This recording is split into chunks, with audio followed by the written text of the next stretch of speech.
Our next Martha must-have is a must-have for your health. My own dentist, Dr. Marc Lowenberg, is here to show you why. Next on Martha.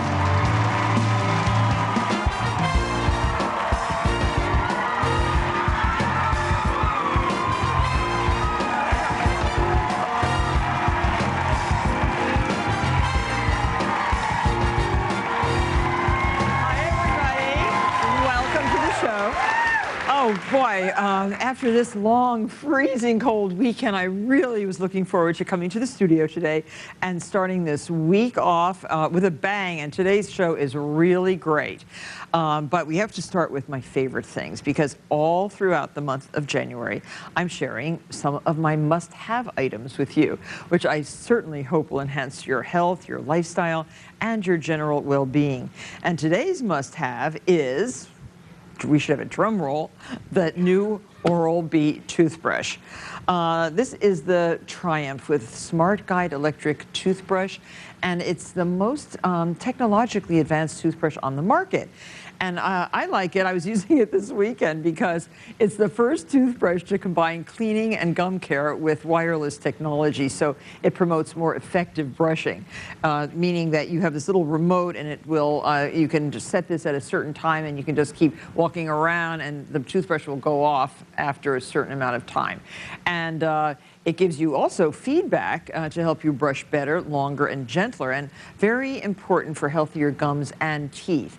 And guess what, audience? Thanks to everybody at Oral-B, you're all taking one of these home. A wonderful, yeah, just believe it, a wonderful Triumph toothbrush. And you're also getting all these mouthwashes and toothpaste, so you're going to have the best teeth, scope and press. The best teeth around. For more information on the must-haves we're featuring this month, simply log on to our website, marthastewart.com. And we have been getting a lot of visitors coming to see what all these must-haves are. And we're not doing anything but really presenting to you all the things that I think are really very important in your life. And brushing properly is just one component of maintaining your healthy teeth and your gums, but our mouth is a dynamic bio-network of organisms and muscular structures, and it can be affected by the many stresses of daily life. So I thought it would be really valuable to invite my dentist, who I've been emailing about a problem I've been having with TMJ for the last couple weeks. I decided I would ask Dr. Marc Lowenberg to come here to the studio and talk about 3 important oral health issues that many people face but don't usually talk about. And I don't know why. I talk about my sore jaw all the time. Please welcome Dr. Marc Lowenberg. Hi. I am very glad you could come. How are you? How are you? Good. Dr. Lowenberg, how long have I been coming to you, Dr. Lowenberg? Too many years to count. Yeah, too many, but such good years. But you still look magnificent after all these years. Thank you. And he takes such good care of my teeth. And he's one of these dentists that's like painless. I don't think I've ever really been hurt by you. Well, that's because I'm afraid to hurt you. Yeah. Well, let's start with the TMJ, because see, you can actually see it on my face. See this little bump here? It's like that muscle right here. It's that muscle. Yeah, and I don't know what happened. It's either the stock market or the financial economic situation in America. No, it's all of those things. Oh, it's everything. I mean, I just got 2 new cats. We're going to talk about that some other time, but they kept me up all night, and my jaw started to hurt. Well, you'll be happy to hear that ever since you called me with your problem, I developed it myself. Oh, you did? Yes. Oh, excellent. I can't even open my mouth anymore. Sympathy, that's what it is. It's sympathy pain. But you know, TMJ is something that occurs to a large part of our population, and it really is caused by stress.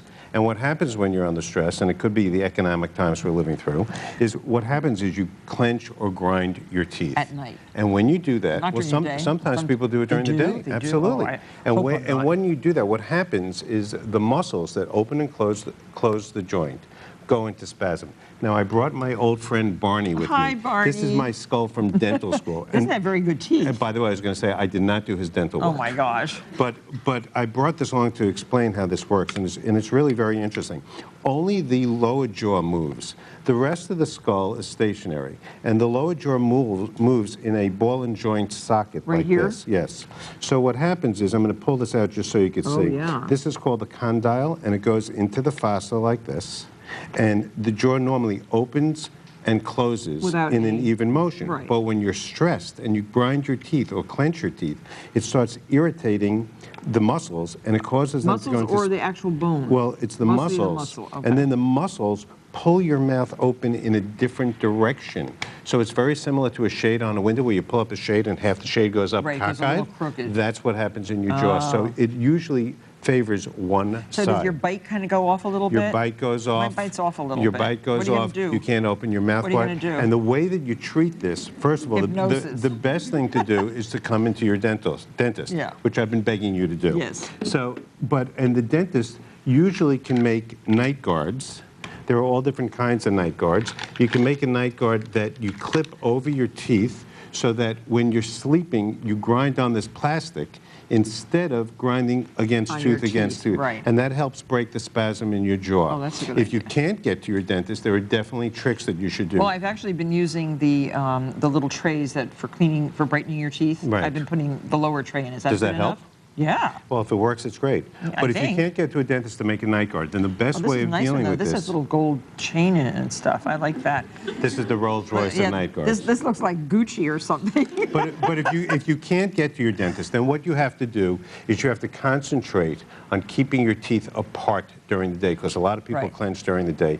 And when you go to sleep at night, if you could take something like Tylenol PM that will calm you down so you won't clench in the sleep, that will help. That's good. So Very good that's the TMJ. suggestions. That's the TMJ problems. I did one thing, and I know that Triumph will love this. I used this toothbrush on that spot back there just to massage it, and it really helped. Really? Yeah. Well, that's great. So It was great. Whatever works Yeah. is great to do. But I thought inside the speaking mouth. of the toothbrush, the next biggest problem that we have Gum in America disease, is right? gum disease. Right. Over 50% of the population has gum disease and don't even realize it. One of the major signs of gum disease is that your gums start bleeding when you brush or floss your teeth, and it's incredible how many Yeah. people You have some good ignore pictures. that. So I want to see some of You those know, in pictures. healthy gums, in healthy gums, the gum tissue is pink and flat, and it sits directly over the bone. But once you get inflammation of the gum tissue, you start developing something called periodontal disease, which is an inflammation of the gums. So in mild periodontitis, you only have an inflammation located on the gums itself. So you start seeing a swelling in the gum tissue or a redness. And that's why after you do the exam, when you get your teeth cleaned, I hope your dentist pokes you with a little tiny poker all It's around. not a poker, it's a probe. A probe. It but, measures- But he it does measures- that very carefully around, and you always tell me I have very healthy gums. You do. You have great gums. I've always said that about you. But what happens is, if you don't take care of it, if you don't floss and brush your teeth properly, it advances to moderate gum disease, where you start getting recession of the gums get more swollen, Bad. more red, they bleed more readily. You know, it's interesting, if any other part of your body started to bleed, Yeah, you'd you'd be run to the worried to doctor. death. But when your gums bleed, people just ignore it. Right. So what happens is, if it's not treated, it goes on to severe gum disease, where you get massive amounts of recession, a lot of bone loss around the teeth. You start noticing there are spaces between your And teeth they get loose? because the bone is deteriorating and your teeth are moving. Now, That looks long in the tooth. Is that that's is the that where the expression. expression Yes, comes from? because as you get older, you have more gum recession, more tooth shows, and that's where the expression long in the tooth comes Oh. from. We, by the way, have very short teeth. That's right. We're not long in the keeping our tooth. short. So gum disease is something that's prevalent throughout our entire society, but you could definitely control it by flossing and brushing properly. You have to at least brush and floss every 24 hours, because it takes 24 hours for the bacteria to do any damage. And Julia Roberts really made flossing very proper and okay. You know, remember in the movie Pretty Woman, where he wants to see what she has in her hand, he thinks she's stealing, and she opens up and it's dental floss. Right. Yeah, she made it okay. She totally built my practice. Now, the last thing is oral cancer. Oral cancer. Oral cancer is something that I think most people don't even pay attention to. You know, it's very interesting because there are so many other cancers that we focus on. Breast cancer, we teach women how to do self-examinations, but people never teach their patients how to do self-examinations for oral cancer. Oral cancer shows up on the side borders of the tongue, under the tongue, or on the lips. It could either be a white lesion or a red lesion. There's no definitive lesion, but that's cancer on the tongue there? This is an example of it. But that doesn't mean if you have one of these sores, you have cancer. But you have to look at your tongue. You know, when you brush your teeth, you have to stick your tongue out and look to see if there are any sores there, because if there are and they last for more than 2 weeks, then you have to go to your dentist and have him take a look at it. Well, when we come back, Dr. Lowenberg is going to take questions from our studio audience. Think up something to ask. It's good advice. Don't go away. I always love taking questions from our studio audience, but I especially love when they have a chance to ask our guests questions, particularly the medical experts we have on the show. And Dr. Lowenberg has graciously agreed to answer questions. Absolutely. Please raise your hand if you have one. Right there. Hi, I'm Amy from Omaha, Nebraska, and I was wondering, why do we get morning breath? That's a great question. Morning what? Breath. Oh, morning breath. Yeah, morning breath. What I want to know is how come on TV and in the movies nobody wakes up with morning breath? That's what I can't figure out. Yeah, they always can kiss each other. Yeah, exactly. That doesn't happen in real life. But the answer for that is because one of the things that happens to combat bad breath is your salivary flow. During the day, your saliva is flowing. You're talking, you're eating, you're chewing gum. All that stuff stimulates salivary flow. When you're asleep, your mouth is usually closed, the saliva is not flowing, and it is not washing away any of the bacteria that's just sitting there. So the best way of combating it is to brush and floss your teeth before you go to sleep, but also to rinse with a antiseptic mouthwash, so you kill whatever bacteria is there before you go to sleep. Or you could just sleep for 1 hour and then you won't wake up with morning breath. So morning breath, you don't say bad breath. You say morning breath. I call it anything you want. Okay. Hi.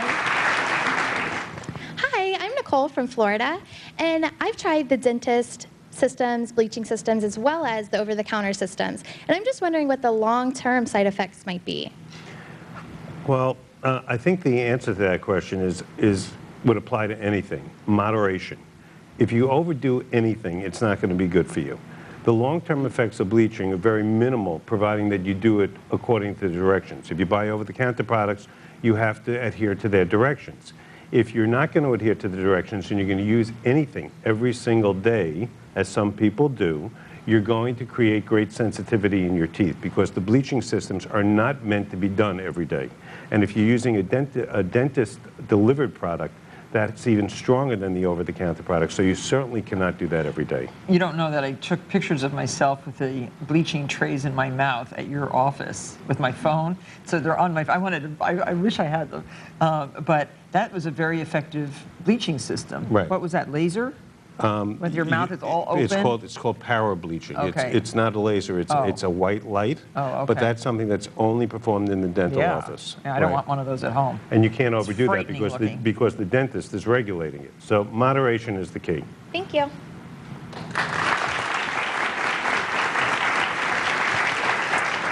Hi, Martha. I'm Ashley Hatcher from right here in New York. My question for you, doctor, is how do you feel about veneers? Veneers. Well, I'm a little prejudiced. I'm a cosmetic dentist, so I love veneers. I've veneered my kids' teeth, my wife's teeth. As long as veneers are done well, they're a great way of changing the look of your smile. They could change the color and the shape of your teeth. They could give you that Hollywood smile, but unfortunately, they are very expensive to do. And do they last? They last for about 20 years. Oh, they do? Yeah. They don't- Actually, I have veneers on my teeth. How do you like them? Yeah, you look good. Thank you. Yeah. I do not have veneers. No, she's a natural beauty. I needed help. Thank you. Another question? Hi, my name is Lauren Lustig and I'm from Manhattan. My question is, can flossing extend your lifespan? Okay. Well, Lifespan. There was recently a survey done of doctors and dentists, physicians and dentists, and 90% of them feel that there is a definite link between inflammation of your gum tissue and inflammation in other parts of your body, particularly your heart. So the theory is that if you floss and brush your teeth properly and remove all of that plaque that sits on your teeth, it is going to be better for your lifespan. However, this has not scientifically been proven yet. But since we know that that's a theory, it would behoove everybody to really floss their teeth and brush them properly now. Thank you. Well, thank you for your wonderful questions, and thank you for your wonderful answers. you. There's so much to learn about oral health, really. Absolutely. And it's really amazing. And we'll have Dr. Lowenberg on And again. by the way, I see you have these apples Yes. here. An apple a day. This will help keep your teeth clean and healthy. Excellent. We'll be right back with Chef Bill Tavey. Stay tuned.